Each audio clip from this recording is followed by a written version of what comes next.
dengan satuan Newton per meter. Bisa. Caranya bagaimana? Tebal dinding berapa biasanya? Tahu? Tebal dinding bata,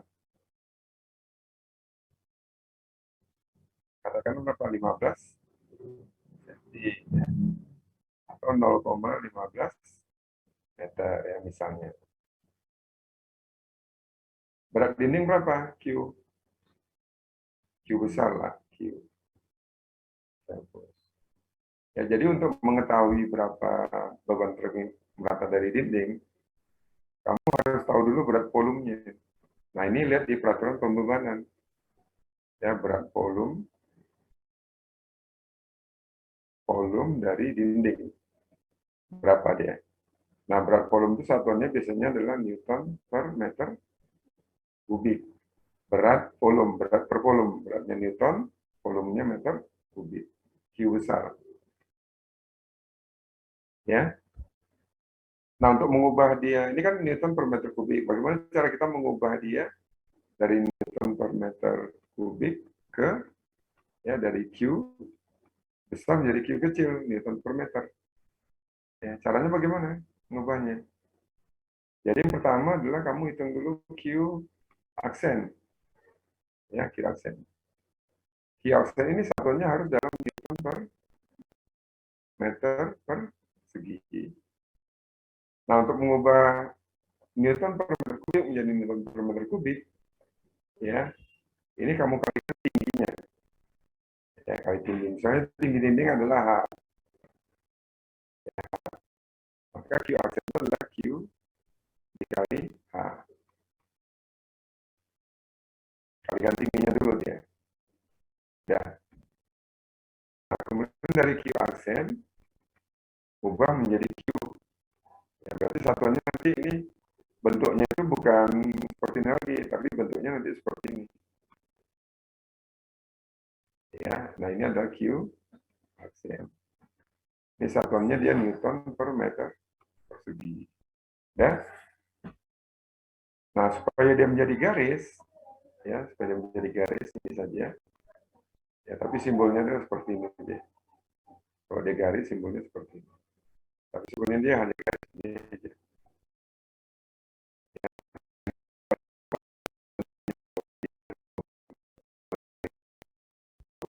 Merata.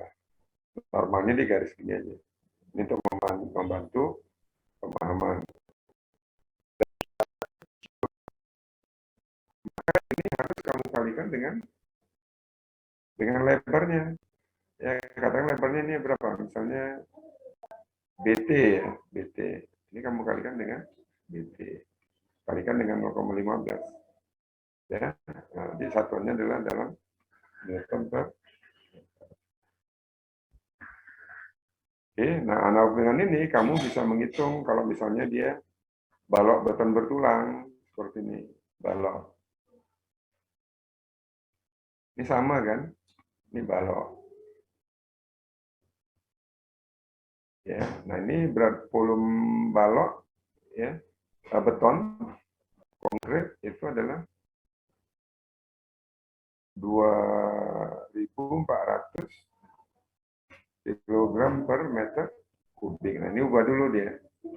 Ya, ubah dulu menjadi Newton per meter kubik. Ini sama ya. Ini L, ini B, ini H. Ya, kalau mau diubah ke meter persegi, maka kalikan H. Ya, QC kali H. Ya, nah mau diubah ke Newton per meter, kalikan B. Ya, nanti bentuknya ada seperti ini. Oke, nah itu beban terbagi merata. Nah, beban terbagi merata juga dia akan menimbulkan momen lentur atau momen puntir, ya, tergantung dari posisi bebannya. Jadi, beban terkonsentrasi dengan beban terbagi merata, itu keduanya dapat menyebabkan momen lentur maupun momen puntir. Jelas ya? Ada yang mau bertanya? Silakan.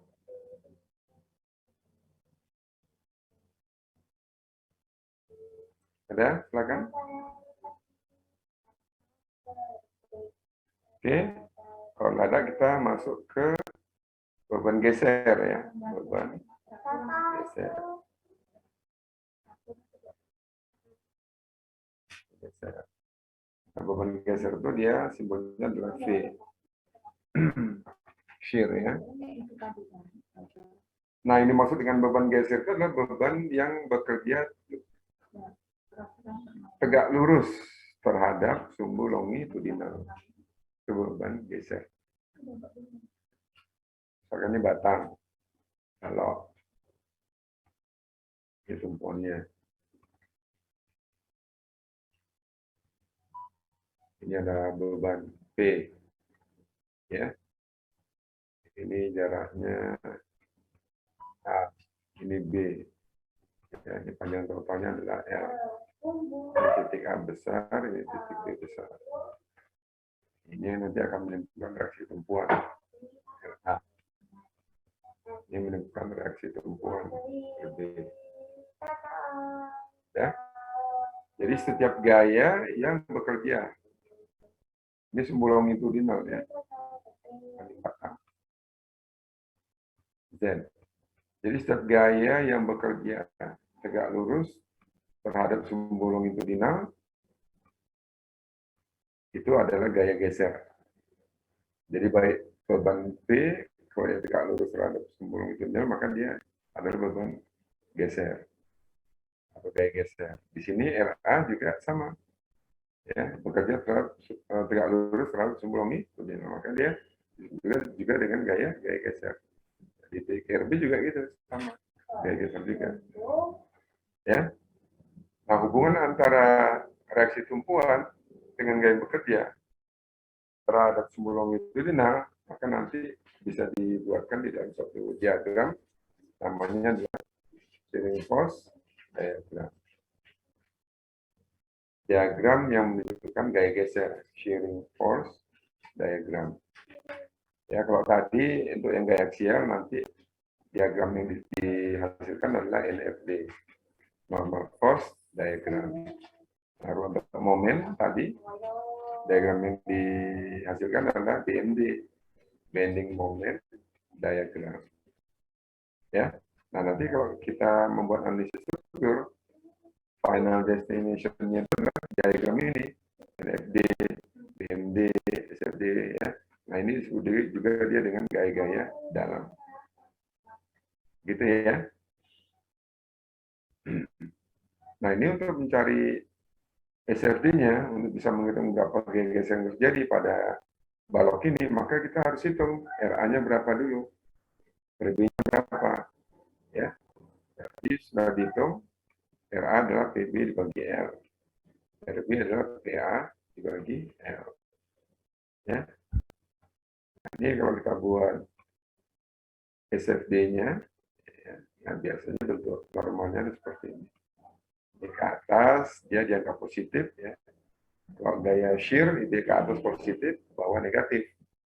Kalau momen, searah putar jarum jam itu positif, berlawanan arah dia negatif. Kalau gaya aksial, dia saling mendekati, negatif. Saling menjauhi, dia positif. Ya, tanda itu harus kita pedomani. Ya, boleh kalian ubah, nggak apa-apa, tapi harus konsisten. Ya, kalau kalian buat keluar dia negatif, ya nggak apa-apa, buat aja seperti itu. Ya, ke dalam dia positif, saling mendekati, positif. Cuma ya nanti out of flow ya kan. Orang-orang menganggap positif, kamu buat negatif. Ya, usahakan dia ikuti thumb of roll ya. Thumb of roll itu harus kita ikuti. Kemudian, nah ini tadi udah kita hitung ya, RA, RB. Ya, nah ini kita buat, ke atas dia positif kan, RA positif.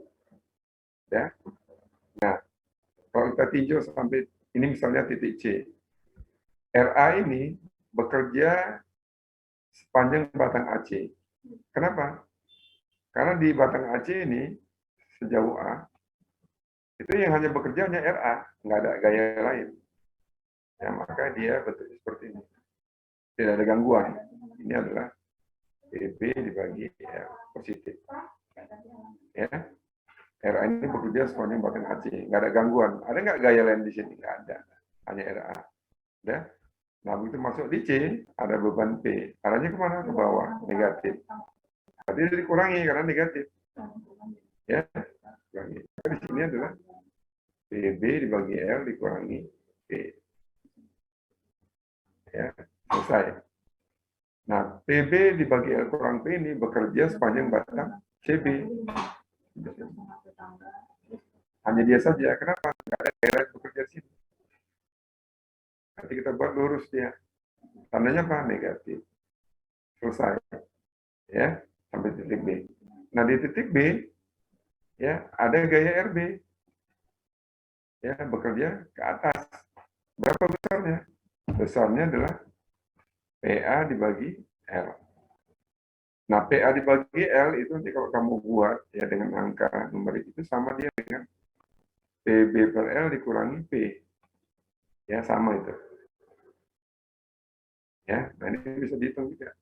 Berarti P kali B per L kurang 1. Ya kan? Berarti ini L per L. Ya kan? L per L.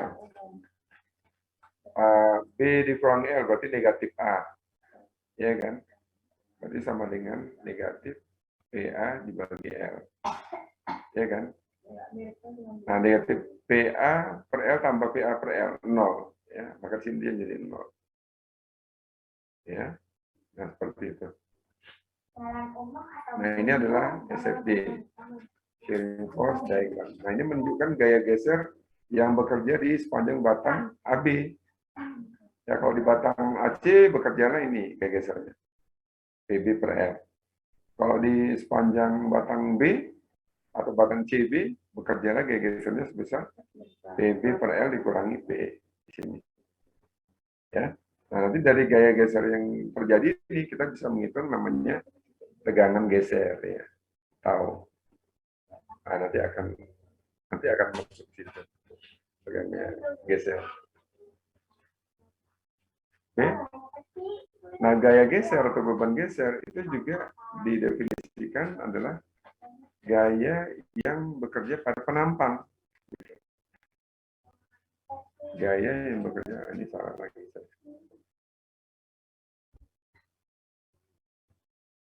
Harus saya clear.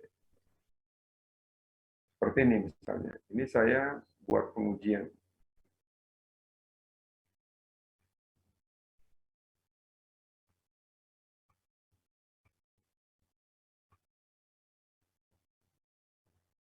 Ini saya jepit di sini.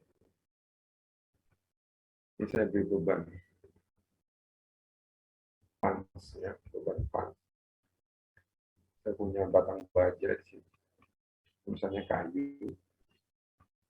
Saya punya batang baja di sini, saya beri beban kemari. Atau bentar ya.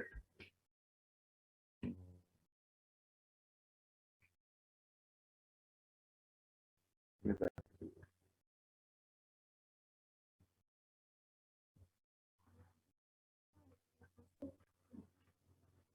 saya beri beban di sini Pak. Ya. B. Ya. Saya beri beban, putus batang ini. Ya, putus. Putus di sini. Nah, gaya P yang bekerja di penampang ini itu disebut juga dia dengan gaya geser. Gaya yang bekerja pada permukaan penampang. Nah, itu disebut juga dengan gaya geser. Nah, nanti gaya geser ini kita bisa menghitung berapa tegangan geser yang terjadi. Oke? Yang kurang jelas boleh bertanya, silakan.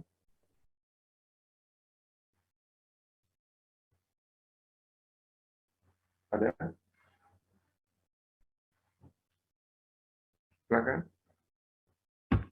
Kita nanti sampai jam 3.15 saja ya.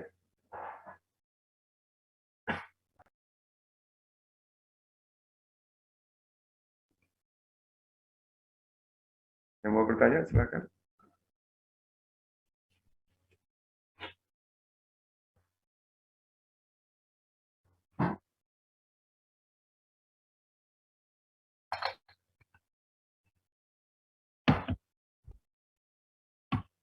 Ada? Harus berani ini ya, berpendapat ya. Saya suka kalau kuliah itu ada diskusi ya, biasakan dari muda ya, dari mahasiswa. Harus berani mengeluarkan pendapat.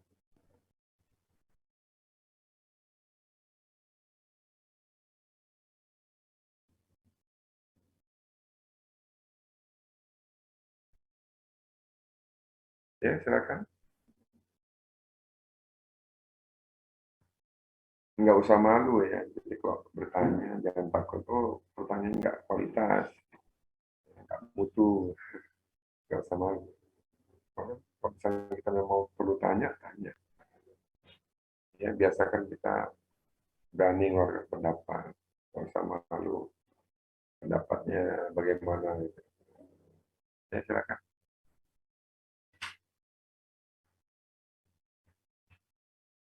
Nih, Raisa.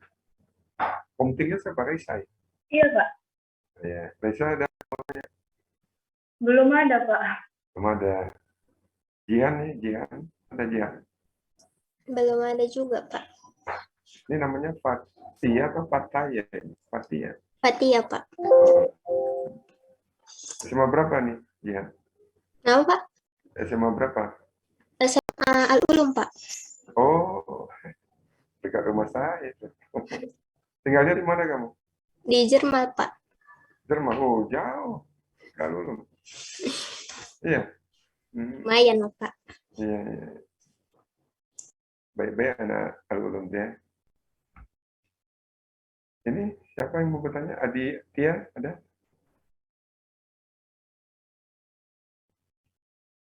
Samuel ada? Samuel Putra? Saat ini belum ada, Pak. Belum ada. Ini Agustina Lumban Gaon. Belum ada juga Pak untuk saat Belum ini. ada. Tapi kalau saya bilang yang bertanya, saya kasih A. Langsung semuanya tanya ya. Ya, Jeremia. Jeremia Davidson. Nama kamu keren juga ya, Davidson. Apa marganya, Davidson? Jeremia. Marga Marbun, Pak. Marbun. Ini lagi Dean Peterson. Keren namanya. Koizumi. Fauzia Akmal. Oke, nggak ada ya. Nah, sekarang kita sambung lagi. Hari ini kita sampai jam 3.15 saja ya. Saya emang lagi kondisi kurang fit ini. Baik, Pak.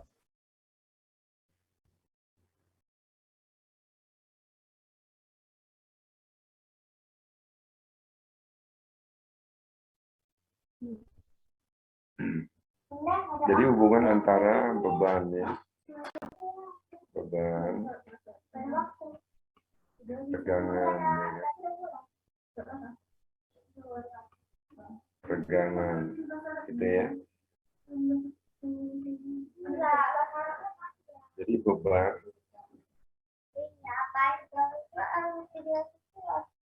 pertama kita cek dulu terhadap tegangan ya.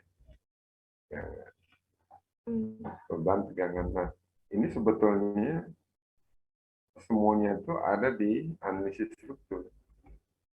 Ya, di analisis struktur. Jadi memang kalau misalnya kita mempelajari mekanika bahan itu kita harus paham tentang analisis struktur, gitu kan? Nah, apa yang dimaksud dengan analisis struktur? Ada yang tahu? Definisinya apa? Analisis struktur adalah, ya, coba. Ada yang bisa?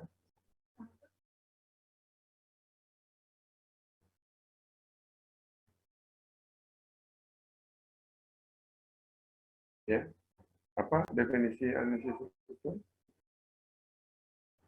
Jadi analisis struktur itu adalah suatu cara yang digunakan, metode atau cara yang digunakan untuk mendapatkan hubungan ya, antara beban yang bekerja dengan reaksi yang ditimbulkan.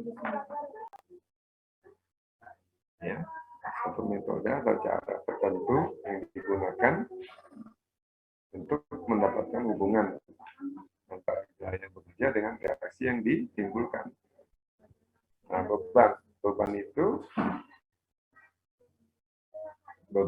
sama dengan aksi.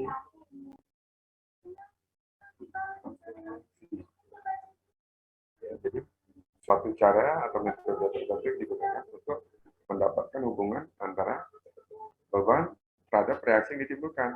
Beban itu aksi. Ya, berarti hubungan antara aksi reaksi, ya kan?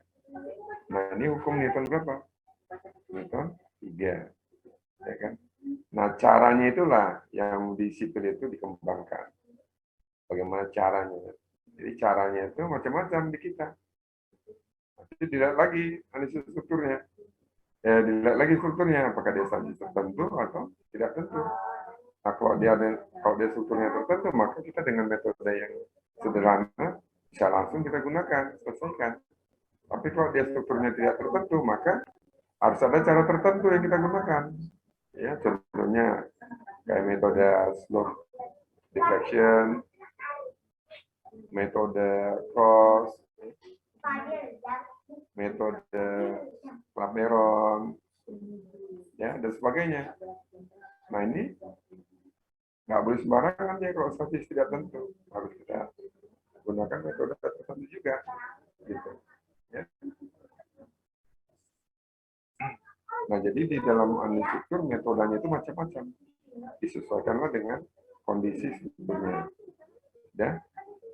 Nah, nanti dari aksi ini akan kita cari reaksinya. Nah, reaksi itu ada dua reaksi yang ditimbulkan. Ya, namanya reaksi tumpuan. Ya, satu lagi namanya adalah displacement. Ya, displacement kan berkembang lagi namanya regangan, strain. Ya. Nah, kalau di mekanika bahan itu nanti terkait juga sih dengan displacement ya. Ada juga regangannya gitu. Tapi itu untuk yang lebih kompatibel itu dipelajari di metode elemen hingga. Dia lebih detail lagi, lebih kecil. Ya, namanya metode elemen hingga. Finite element. Jadi elemen kecil-kecil, nanti bisa kita tinjau kompatibilitasnya, ya, equilibriumnya, kemudian ada satu lagi ya, constitutive law-nya ya, constitutive law-nya ada 3 itu. Itu diperoleh di metode.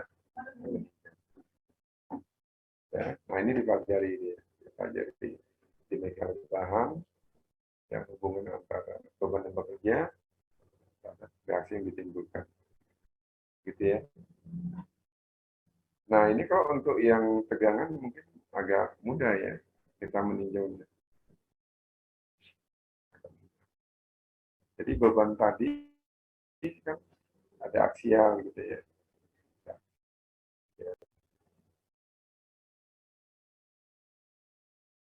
Ada momen ya kan. Ada geser ya. Reaksial. Dan ini semuanya beban ya. Nah, akibat aksial ya ini bisa menimbulkan tegangan. Akibat momen bisa menimbulkan tegangan. Akibat geser bisa menimbulkan tegangan. Ya. Nah, kalau momen nanti simbolnya adalah sigma L, tegangan lentur. Ya, kalau ini dia ada disebut dengan sigma A, dan ini tau. Nah, kalau dia bebannya tekan, seperti ini, BP, ya, ini kamu cari dulu A-nya berapa. Maka tegangan terjadi adalah beban dibagi dengan luasan. Kalau dia gaya tekan, maka terjadi tegangan tekan. Kalau dia gaya tarik, maka terjadi gaya tarik. Tegangan tarik. Gitu ya. Tegangan. Nah, kalau momen lentur, ini bisa dihitung dia. Berapa tegangan lentur yang terjadi. Ya, berapa tegangan lentur yang terjadi. Nah, ini dengan prinsip mekanika biasa bisa dihitung. Ya, misalkan ini balok. Ya, ini ada tumpuannya sendiri, ini A, ini B. Ini ada beban B, ini ada beban B, ini ada beban B. Ini katakanlah jaraknya A, ya, ini jaraknya katakanlah A, gitu ya. Ini jaraknya adalah B, yang ini adalah A, ini R.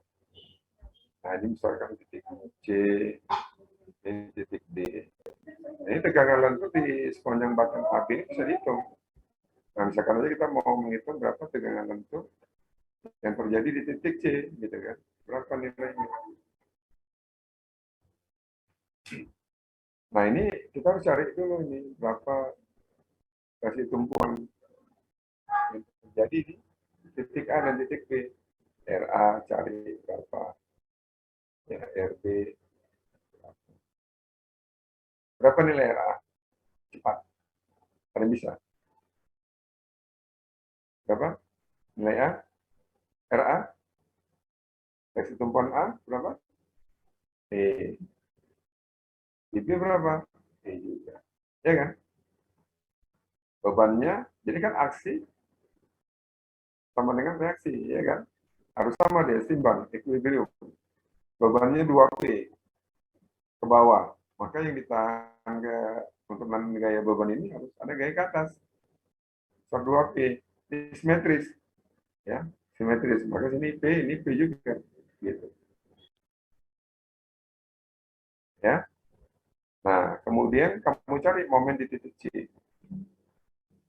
Berarti RA dikalikan dengan A. Berarti P kali A. Dan, nah ini rumus tegangan. Ya. Tegangan MY dibagi I. Nah ini nanti ada lagi ya. Jadi pelajaran ini saya rasa ada ya. Nanti ada materinya.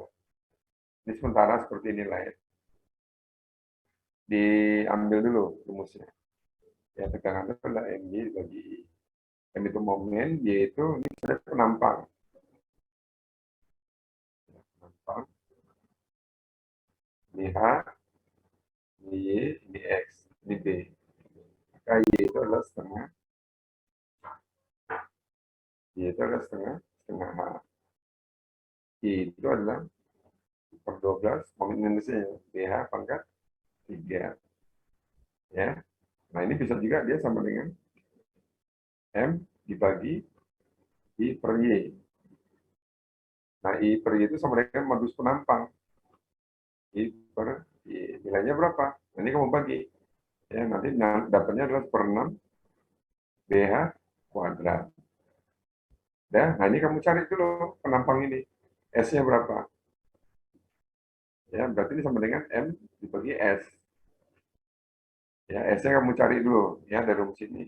M-nya dapat. Ya. Nah, nanti tegangan lenturnya di titik C ini bisa kamu peroleh. Ya. Nah, ada dapat kan tegangan lentur di titik C. Di mana saja di sini boleh kamu cari. Ya, ini X berjalan ya. Apakah di sini, apakah di sini, terserah. Penting jaraknya diketahui X itu. Ya, jadi akibat dari momen lentur, maka bisa dihitung tegangan lentur yang terjadi pada suatu batang di sepanjang titik. Ya. Nah, kalau dia geser ya sama saja. Ya, misalnya begini. Ini ada gaya P. Ini ada gaya P di sini. Cari luasannya. Ya, tegangan geser itu adalah gaya yang bekerja pada bidang permukaan, berarti P dibagi. Nah, kalau misalnya di suatu batang tadi yang begini, seperti ini, nanti dapatnya SB seperti ini kan. Gitu kan, ini P dibagi R. Ini titik C, ya kan? Ini A. Nah, di sepanjang batang AC ini, itu tegangan gesernya sama. Ini. Ya, di sini misalnya. Ya, katakanlah di sini jaraknya X. Maka tegangan geser yang terjadi pada Tx, ya, di mana X itu antara 0 dengan A, ya, ini A. Maka tegangan geser pada titik X itu adalah gaya, ya, gaya geser dibagi dengan luas. Nah, luasnya kamu hitung lah. Ini B kali H, ya, A adalah B kali H. Gaya gesernya berapa? Ya, V adalah PB dibagi L. Jadi PB dibagi L dibagi A. Ya, jadi sepanjang batang ini, ya, dari A ke C, kita bisa menghitung tegangan geser. Nah, kalau yang di setelah C, ya, di mana X itu lebih besar daripada A, ya, atau A lebih kecil daripada X, lebih kecil daripada R, di sini, ya, maka kamu ambil yang ini, gayanya. Ya, berarti PA, PB per L dikurangi P, ya, dibagi dengan A. Jadi sehingga kita mampu menghitung tegangan-tegangan yang terjadi akibat gaya yang bekerja, ya, baik apakah itu aksial, momen, apakah geser, ya. Nah, ini sebenarnya dasar daripada mekanika bahan. Ya, nanti pengembangannya akan kita bicarakan lebih lanjut. Ya, ada yang mau bertanya? Silakan.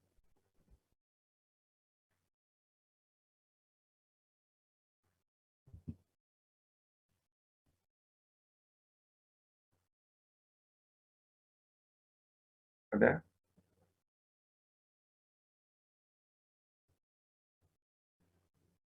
Nah, kemudian, ya, misalkan ini batang. Kita punya balok. Ya, jadi yang pertama, akibat beban yang bekerja, misalnya P, kita maunya batang kita ini aman. Ya, aman. Akibat dari beban P. Dan, nah, kemudian, yang kedua, kita bisa desain. Ini aman terhadap beban P. Nah, sekarang kita mau desain. Ya, akibat beban P ini, kira-kira berapa ukuran penampang yang tepat di sini? Sehingga dia aman. Ya, jadi ada dua. Ya. Pertama, kita punya batang harus aman terhadap batang P. Ya, kedua adalah akibat beban P, kalau misalnya tadi nggak aman, maka P harus kita kecilkan. Yang poin 1, kalau nggak aman, maka P harus kita kecilkan. Nah, untuk nomor 2, kita tetap menggunakan P yang ngotot kita, harus tetap ini. Ya. Nah, supaya kita bisa menggunakan beban P ini, maka kita harus merubah ukuran penampang. Ya, kita perbesar. Nah, kontrolnya apa di sini? Ya, kontrolnya adalah tegangan. Itu yang pertama. Yang kedua adalah displacement atau lanjutan. Nah, ini kontrol kita. Kalau tegangan nanti, kalau displacement nanti kita bicarakan. Sekarang kita baru ke tegangan dulu. Jadi benda ini, ya, benda. Jadi kita punya benda. Itu harus kita uji dulu di lab. Kita punya batang, ya, misalnya dari kayu gitu ya. Misalnya kayu mahoni. Nah, kita mau tahu sih, kira-kira kekuatan kayu ini berapa? Ini kita uji di lab. Ya, dengan beban P. Ya, apakah dia 1 titik atau 2 titik, ini bebas. Kalau 2 titik di sini boleh. Di lab kita buat pengujiannya. Ya. Jadi P itu dia dari alat itu terus diperbesar. Ya, perbesar sampai dia runtuh. Ya, sampai ini runtuh. Nah, kalau runtuh nanti kita dapatkan, ini diukur dulu apanya. Rendutannya ini juga diukur. Nanti akan diperoleh hubungan antara P beban kerja dengan letusan yang terjadi. Ya.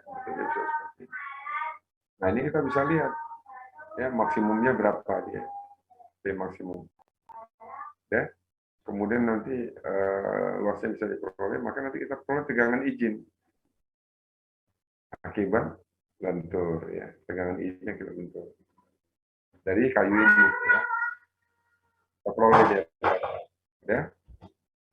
Nah kemudian nanti kalau misalnya kita aplikasikan di lapangan tadi ya, aplikasikan ke lapangan, maka kita sudah bisa kontrol kira-kira berapa sih P yang diperbolehkan supaya ya, kalau dihitung P dibagi A, yang ini P kerja ya, itu harus lebih kecil daripada tegangan izin lentur. Jadi tegangan izin lentur ini adalah kapasitas, ya batas kapasitas supaya batang ini aman terhadap runtuhan, gitu. Maka tegangan yang bekerja harus lebih kecil daripada tegangan izin lentur. Nggak boleh lebih besar. Lebih besar pasti dia runtuh. Ya, kira-kira seperti itu.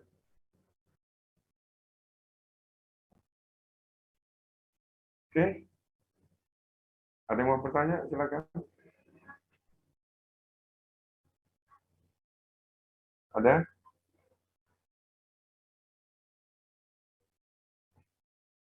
Ini Raisa sudah print screen. Mana Raisa? Sudah, Pak. Barusan Ada ya? tadi.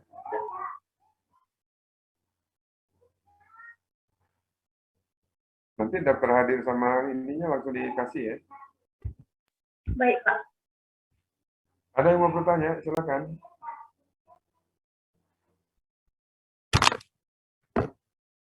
Ada? Nggak ada ya? Ini yang hadir 35 mahasiswa ya, Raisa ya. Iya, Pak. Oke, kalau nggak ada yang bertanya, saya rasa sampai sini saja. Sampai jumpa minggu depan ya. Selamat sore semuanya. Sore, Pak.